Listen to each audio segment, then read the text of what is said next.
Your your your mom and your dad. How did they meet? Did they your father, your mother tell you a little bit about how they met and what they experienced?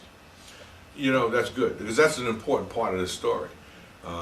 In fact, when I was growing up, um, we not only were, I want to say, somewhat subjected to the prejudice of being an African American, or my father being African American, but there was an anti-Asian or anti-Japanese sentiment because of the previous World War. So there were times as a child that I would walk with my mother or walk with my father or be with my grandmother, and I would be targets of this type of hatred. And so, you know, my story or my mother's story was that, as I said earlier in this dialogue, one of the things that the Tuskegee Airmen represented was the best of the best.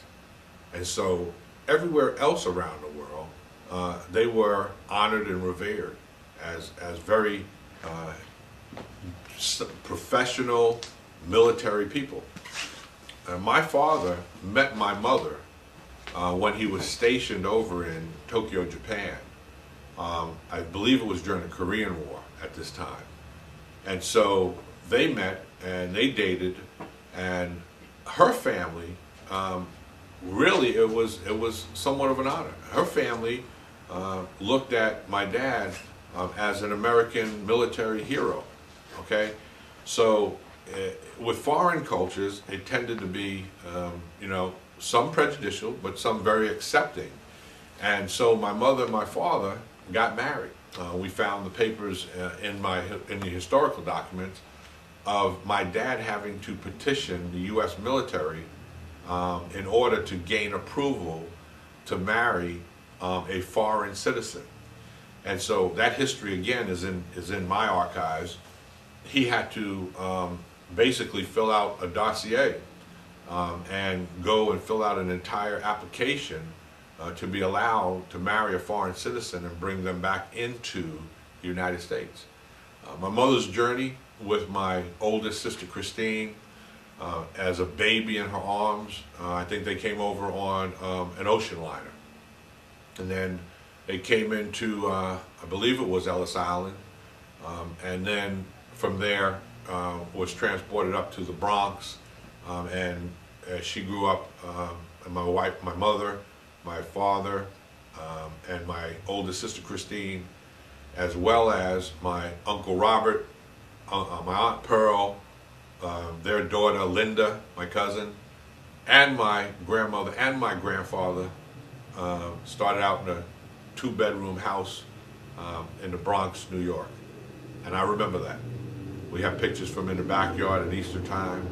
My dad ended up purchasing his home on the GI Bill.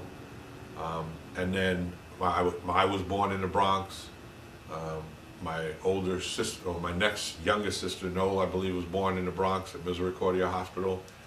And then my sister Kim was born in Mount Vernon Hospital, if I remember correctly. And then my youngest sister Tina was born in Mount Vernon Hospital as well. So then we had a family.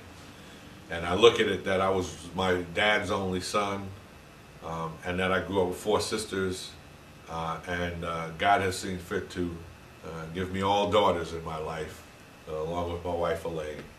So, having come from a mixed heritage, and as I like to say, when I look at today's world, a lot of folks looked and questioned about, I guess, Tiger Woods. And I'd say that I was the Tiger Woods of the 50s, except I didn't have a golf game. Some of the celebrities. Talk a little bit about that. Tell our listeners a little bit about that. Well, where we ended up really, my sisters and myself, I guess, growing through our cultivating years in a little right around elementary school, junior high as we called it, high school, and then moving off to college. We lived in a place called Mount Vernon, New York. Mount Vernon at the time was considered, it's north of the Bronx, it borders the Bronx, neighbors, Pelham Manor and Yonkers, New York, and was the beginning of what was called Westchester County. Now, my dad used to always refer to him. He was born and raised in Harlem. And so he would always refer to actually Manhattan, Harlem being the northern part of the Isle of Manhattan. He would always refer to that as the asphalt jungle because, you know, it didn't have a lot of open pastures, it didn't have green trees, it didn't have a lot of the things that dense urban areas did. So he always wanted to get his kids to a place that wasn't subject to being pure inner city and pure urban, but have a sense of home and community and a little bit more to offer. So in Mount Vernon, as we were growing up, I never really knew the extent of the folks that he knew. My dad was a very humble man. In fact, I had an interview up in New York when we had dedicated his flight uniform to the Tuskegee Airmen Memorial. And in that show, in that radio interview, I remembered talking about how humble the majority of the Tuskegee Airmen were. Although they came back to an America that didn't really give them a warm reception, and they had to struggle all the way, they were never bent on boasting or bragging about what their contribution to history was, because at that time, there was still a civil rights movement. There was still a struggle for black people to create their own value systems and show that they are valuable members of society. So in that regard, I did end up meeting a lot. I won't mention them by names, but there were, I would say, celebrities in our midst that were very close friends with my dad. Some moved up into the political strata in New York city politics, as well as Westchester County politics, as well as national politics. And though they were family friends and I grew up with them, I never knew the significance of their career or political growth until my dad was, you know, in his latter years, and would say, oh, well, such and such this and such that. And I said, really, Dad?